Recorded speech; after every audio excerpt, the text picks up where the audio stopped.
আসসালামু আলাইকুম। চিত্রা নদীর তীরে 1 মিনিট কোরআন তেলাওয়াত করলে কেমন হয়? নগদ পুরস্কার, 1 হরফ সমান 10 নেকি। মাশা আল্লাহ।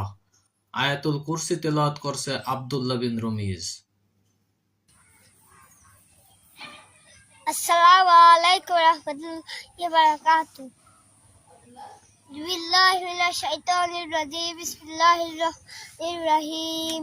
আল্লাহু লা ইলাহা ইল্লা হুয়াল হাইয়ুল কাইয়্যুম লা তাখুযুহু সিনাতুন ওয়া লা নাওম লাহু মা ফিস সামাওয়াতি ওয়া ফিল আরদ মান যাল্লাযী ইয়াশফা'u ইনদাহু ইল্লা বিইذনিহি يعلم ما بين أيديهم وما خلفهم ولا يحيطون بشيء من علمه إلا بما شاء وسع كرسيه السماوات والأرض ولا يئوده حفظهما وهو العلي العظيم.